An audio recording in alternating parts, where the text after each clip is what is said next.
What role does nutrition play in supporting hormonal balance, and what are some go-to tips that you recommend?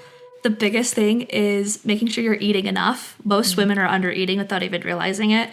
I look back and I was probably getting 1,200 calories a day at best. And then I would like binge a big bowl of ice cream at the end of the night. Girl, ice cream's my weakness too. I still love ice cream. Okay. I'm not saying you have to ever give that up, but your body's doing so much. And like, especially women, I feel like, we're really prone to dieting and like restricting and cutting. And that's not what like a fertile, healthy cycle body needs. Like, I don't like to throw out a specific number because then I feel like people jump to that. Yeah. And your body's not adapted to that. Our bodies are awesome at adapting, but with gradual change. So if you're getting like 1,000 calories right now, and I tell you like, oh yeah, women need about like 2,200 calories to thrive, jumping to that straight away is not the game. Right. Because your body's like, whoa, too much. So, yeah, small, simple changes over time are always better. But eating enough, balancing your blood sugar. So starting with a good protein-rich breakfast in the morning. So sometimes this is enough for people to get rid of their PMS, is just having a protein-rich breakfast in the morning. Wow. So I'd say like aiming for at least 25 grams of animal-based protein. So whether that's like yogurt, eggs, sausage, like steak, whatever. And then I'd say working your way up to about probably double the carbs. And if you're getting animal protein, you're naturally getting in fat. So don't need to worry about that. So we need all of those things, carbs, fat, and protein. Yep. I don't restrict any food groups. And I'm not a proponent of dieting in any way. That includes like seed cycling, if you've heard of that. Where people change what seeds they eat based off of what phase of the cycle that they're in. Oh. Like, make it as simple as possible. Yeah. Of just eating real foods locally and in season. It's farmers market season right now. Yes. So go to your local farmers market, pick up your favorite fruits. That's going to be the best thing. Limiting ultra processed foods, or especially like seed oils. That is a big one I do. I was going to ask you about your seed oils, because that's something that I learned about through you. So if you could explain that a little more, that would be super helpful. Yeah, so seed oils are going to be anything that's polyunsaturated fats. So that's what is promoted as healthy nowadays. Okay. It's quote unquote heart healthy. It's better than saturated fat. Saturated fat is the enemy, but it's actually the opposite is true. Saturated fat is what's great for your hormones. Okay. And polyunsaturated fats are going to be like canola oil, vegetable oil. So it's the process of like getting those things in nature, like, is really, really difficult. Sure. And not to mention like they're really highly inflammatory, and that high inflammation is going to correlate directly to like cramps and hormone bloating, issues. I'm sure too, right? Yeah, bloating. So if you're looking for like cooking oils, I stick to things like tallow, even like bacon grease, and I'd say like good quality olive oil. Okay. Sometimes avocado oil. That one is kind of hit or miss, but what about coconut oil? Oh, we love coconut oil. That one too. Okay. Yeah. But yeah, a lot of the like really cheap oils that you find are like, and again, it's not that you have to be perfect with it and like never have it again, but that is something that I definitely prioritize, like not having. Just because of the fact that it does have on your body, especially like your cycle.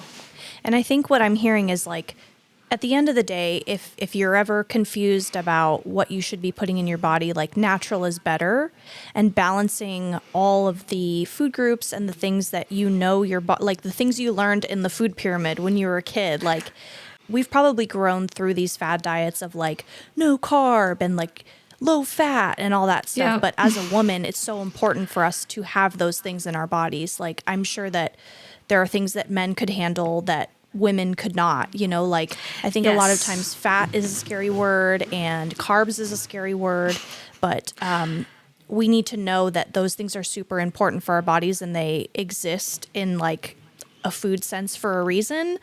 And especially if you're doing more natural fats and more natural proteins and oils like you were talking about, I think that's something that I'm thankful for that a lot of girls are, I think, learning now is that high protein is super important, not just if you're looking to like build a healthier body, whether it's strength or just health in general. I think on top of calories, girls don't realize how little protein they're getting too. If your goal is to like build muscle, and if it is also to like lose weight, you actually need to eat more protein and more nutrient rich foods than you are right now.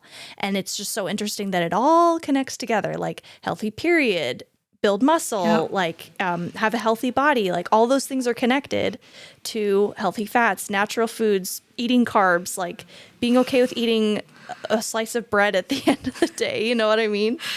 Yes, I will add that, like you said, men's bodies are built differently. A lot of things when it comes to diets like keto or intermittent fasting, or like low calorie, low carb, like low fat, whatever the newest, latest thing is, they're all almost always researched just on men, not on fertile women. Wow. So the little bit of research that we do have where it does include women who are in their fertile years, it shows negative effects because our bodies do not respond well to, as like we respond very differently to stress. Our bodies are a lot more protective, especially when it comes to our cycles, because we're carrying life. Like that takes a lot of effort and energy, right? Compared to a man's body. So, your body's going to respond totally different, to those cues that you're sending it through food or lack thereof. I was just going to note that you have a super helpful like checklist that I'm sure I mentioned earlier that I read through on your newsletter. So I would encourage listeners to go to your website and sign up for your newsletter, and you get that free guide when you sign up.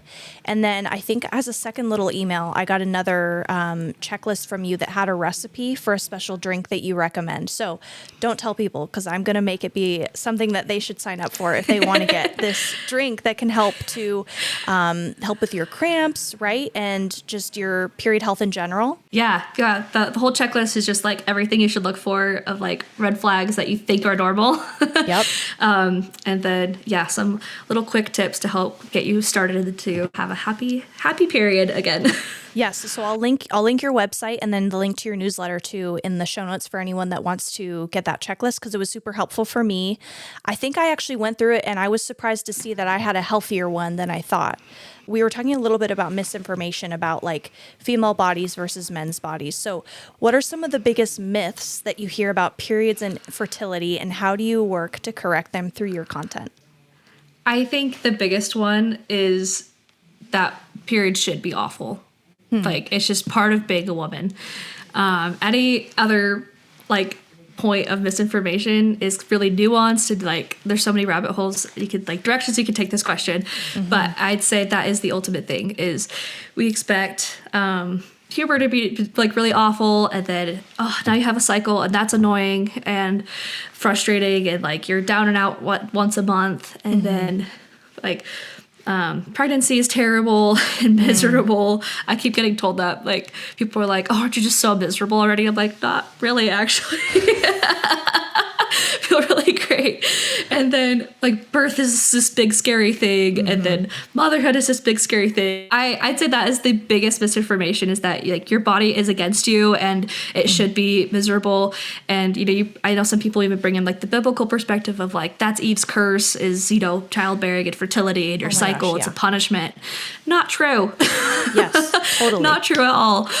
So your cycle is such a gift, and I honestly felt like so much more of a connection, like, to God through my cycle and understanding my body and how He designed my body to work and to function.